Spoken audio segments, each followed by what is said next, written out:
Howdy, it's Jim Morado, and this is the middle of August 2024. We are in downtown Louisville, Kentucky, and not too far from my neck of the woods. And passing the palace there, been by the Brown. We are going to the Seelbach Hotel, very legendary hotel. I believe its origins go back to 1905.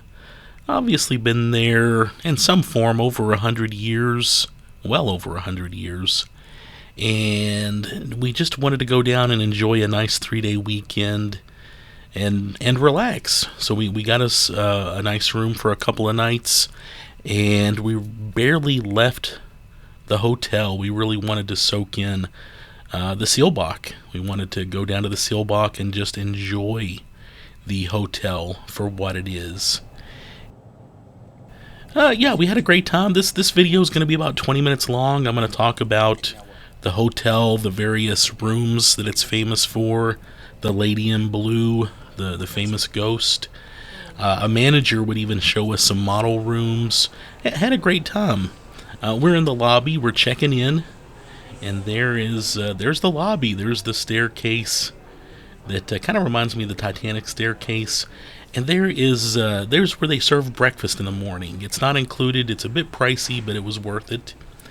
And while we're down here, let's go ahead and look at the lobby. Just a beautiful lobby. Chandeliers. I read somewhere that they salvaged some chandeliers from the old Phoenix Hotel in Lexington. I don't know if those are the same ones or not, but I thought that was pretty cool. Those paintings there along the ceiling, those were done by an artist, I believe in 1905, put in right before they opened the hotel, and they're original except for one. And we would hear another story about these paintings. They were not signed by the artist, and right before he passed away, a couple staff people went and got those signed. And just kind of a cool story. I didn't quite catch all of it, but it was a neat story. And yeah, I thought I'd point that out. There's a piano. Of course, you got the mezzanine level here, kind of overlooking the lobby. Just beautiful. And there's a window looking out. I want to say that was an embassy over across the road. But yeah, this hotel to me screams 1920s. You know, I know it opened up, like I said, 1905, but everything about it to me feels 1920. Yeah, 1920s. And that's very cool. They've maintained it, they've kept it up, they've updated it, they've kept it clean. They're not cutting corners by any means, but it just feels very nice and retro.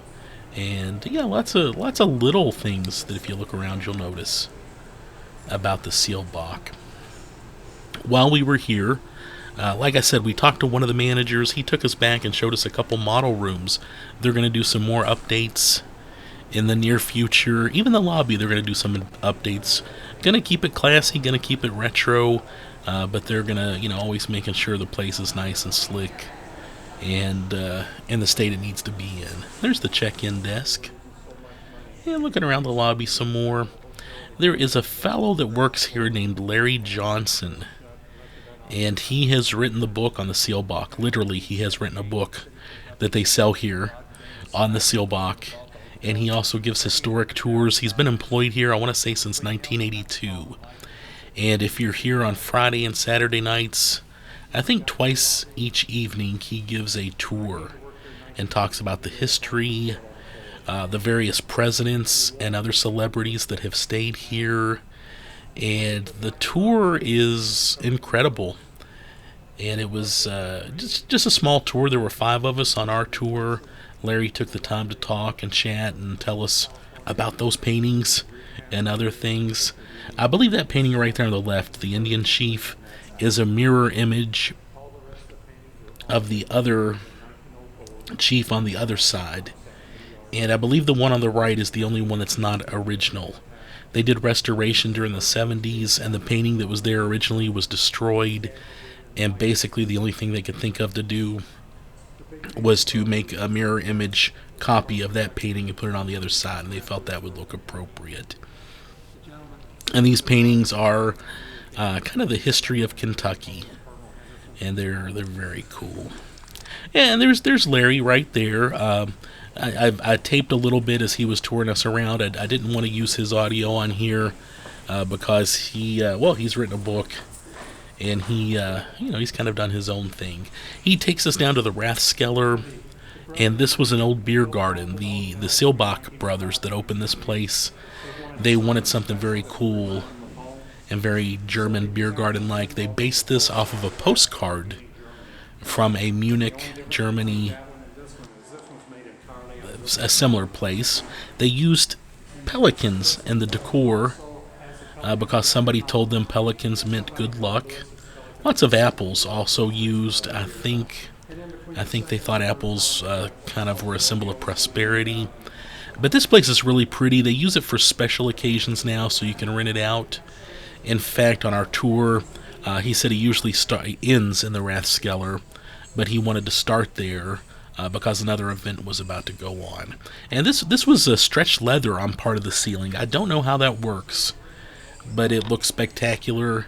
And it's I think it was put there right at the beginning of the hotel, so it's nice and old also. Going back up, and there's several cases of just cool items throughout the hotel.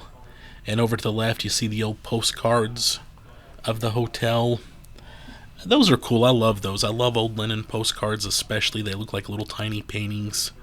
But something about the Seelbach, Louisville has grown so much since it started.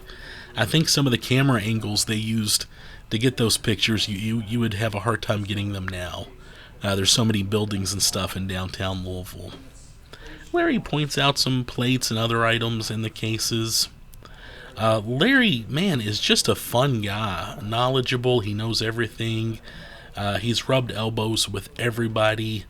And he tells a great story at the beginning of his tour about how his favorite guests there are the band Kiss. Kiss was very nice to him, which I thought was interesting because I've heard mixed stories about Kiss, but they were very nice to him, and they were some of his favorite guests. This is the big grand ballroom where they've had big weddings, big events, and this is where F. Scott Fitzgerald based some of his book, The Great Gatsby, on this ballroom. And Larry tells that story, and of course it's just a nice big ballroom now, and if you want to get married or have an event, I'm sure you can rent that out. And you can also see all sorts of Louisville landmarks from up here, and Larry will point those out. In fact, you can see the Brown Hotel down there. A very short walk from the Seelbach. And then he also points out Churchill Downs. I kind of had to zoom in. Yeah, over there, I believe, is Churchill Downs. And he mentions that this used to be a much more happening area. There used to be 6 theaters. Now there is just one, the Palace. And as a side note, my wife and I went on one of our first dates off of campus to the Palace. We saw Natalie Merchant there a long time ago. But yeah, so the Palace is a very special place to us. The water tower is painted up to look like a bourbon bottle, and that is the Seelbach Suite. And I would not go down and get to see that. That's one of the few rooms I didn't get to stick my head into, but you can see it from there. And one of the Seelbach brothers actually passed away there, and it's kind of a very significant suite that you can rent if you would like while you're there. I think he said Keith Richards had stayed there. Maybe some of the presidents had stayed there too. I can't remember, but it's a very significant place. Really cool windows, and you've got those coat of arms there. There's a Kentucky one, there is a Louisville one, and I believe there was another one that was a bit of a mystery. They finally figured it out recently, and he told us the story, and I cannot remember it for the life of me, so forgive me. But they're very ornate, they're very nice, and they've been there for a while. And walking around, I think we're going to the Oak Room now. Very pretty area here.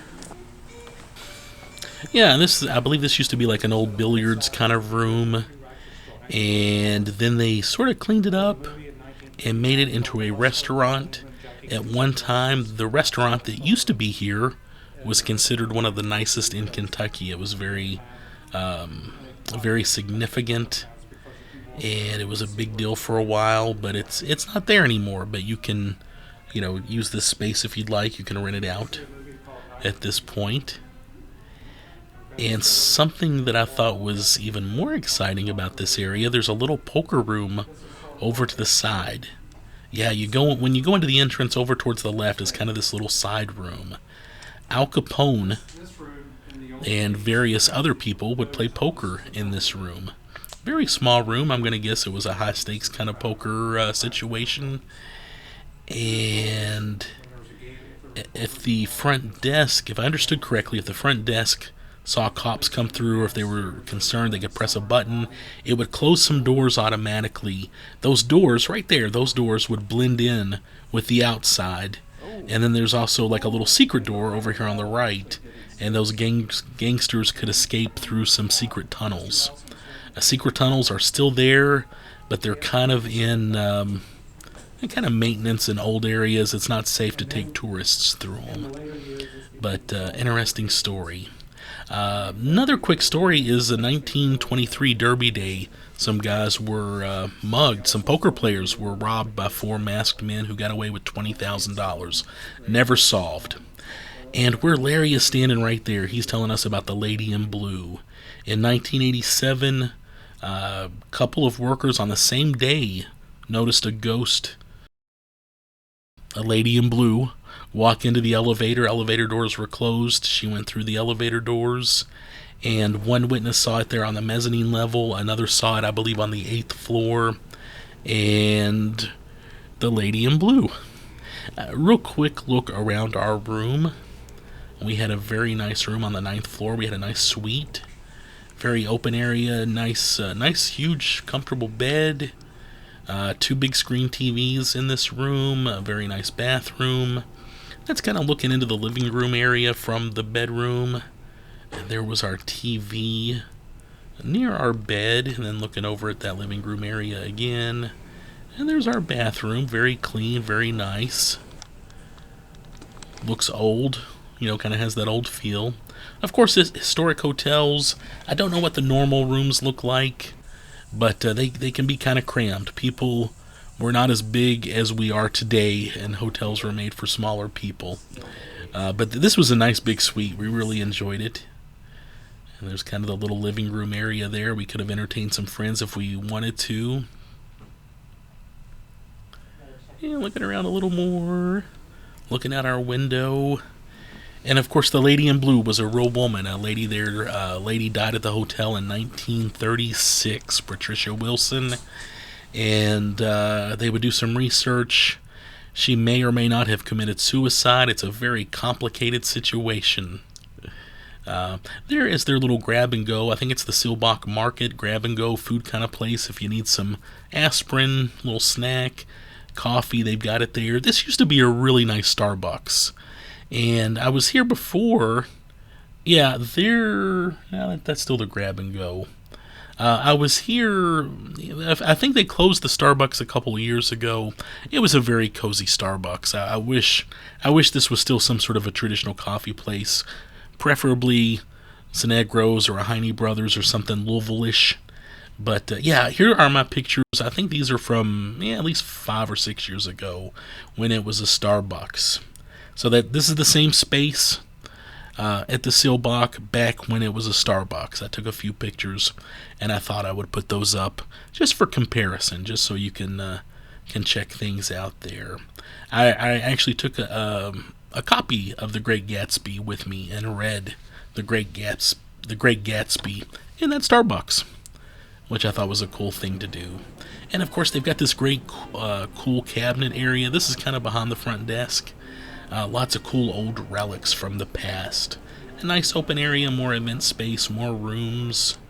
I believe most of the ghost sightings happen on the 8th and the 10th floor. And just some cool things for you to look at. I know Larry Johnson, I think he's a little burned out on talking about the lady in blue. And plus he actually visits Patricia Wilson's gravesite often and leaves flowers. He appreciates the actual story more. That there was a lady that fell down an elevator shaft, the linen cart elevator shaft, kind of more of a work shaft. She died, and it's a bit of a mystery what happened to her. There was a Kentucky politician, General Denhart, who has been tied to another murder, possibly another murder.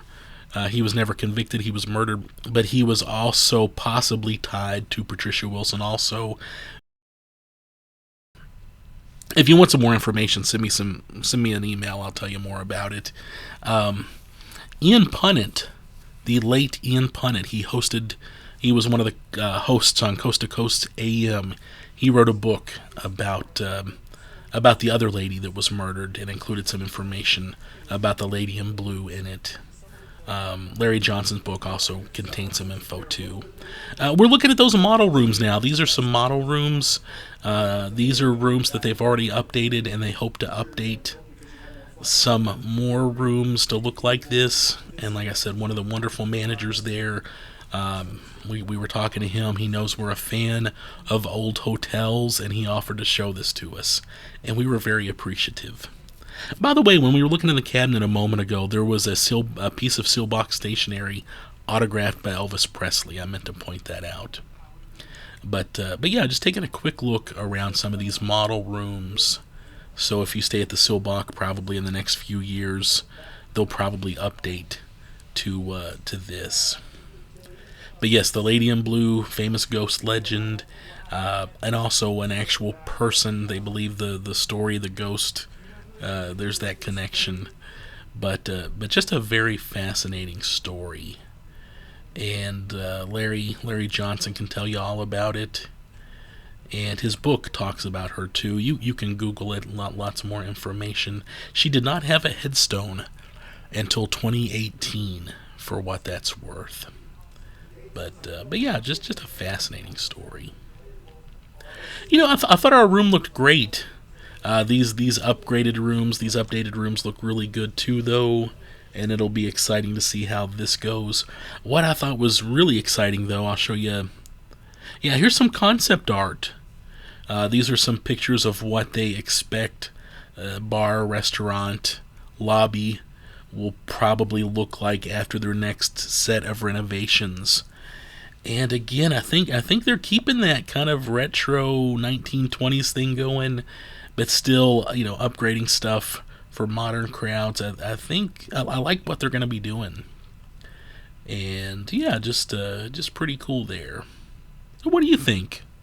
I'd like to hear from. Yeah, there's the lobby. I think that's kind of neat. You still got that lobby look, but it's different. And we went to the old Seelbach bar, which used to be the Stables, which I believe would have been the last place Patricia Wilson was seen before she died. Interesting story there. But anyway, so yeah, it's the bar now. We had some food. Actually, we ate here a couple times, and we really enjoyed it. And we had great wait staff. Young ladies were helping us out. They were talking all about Louisville, and just they kept the drinks coming. Just a nice time. Very, very festive place. Oh, had this pretzel with beer cheese as an appetizer. Look how big that is. I was munching on that in my room later. Had a nice Caesar salad. Kind of a steak sandwich. That was interesting. And I like tea at a bar. They usually know how to make a tea and how to do their drinks consistently. My wife had a really good steak sandwich. I had a bite of that. One of the best steak sandwiches I've ever had. They have burgoo, and those were some little corn muffins with sorghum on them, and those were great. Broccoli, buffalo cauliflower. It was very good too. This is becoming one of my favorite go-to bar items. And we had some great desserts, and I wanted to show those to you. Nothing here was bad. I look forward to eating here again. I am from Western Kentucky. The burgoo was not as good as what my granddad used to make, but it was some of the best burgoo I've had, not in Owensboro. There's the outside of the bar, just to show that to you. Oh, and then we had breakfast here, and by the way, yeah, it's called Gatsby's on 4th. They have a buffet deal. It's $30. Yes, that's pricey, but I would totally do it again. They had this omelet station, and I probably had one of the best omelets in my life from that omelet station. And then, of course, they had whatever else you could want for breakfast: potatoes, bacon, sausage, also biscuits and gravy. By the way, their biscuits and gravy were some of the best I've had too. Our waiter kept the cranberry juice coming and the coffee. Exceptional meal. I didn't load up because I had that omelet. Yeah, there's that omelet. Man, I will be thinking about that omelet forever. If I'm back in this neighborhood, yeah, it's $30, but I'm so gonna eat there again. What, just a great breakfast. And then we left. We left on Sunday morning and had a good time at the Seelbach. Have you stayed at the Seelbach? I'd love to hear from some other people that have been there and hear what they think, especially if you have any stories about the Lady in Blue. But yeah, I really like the Seelbach here in Louisville.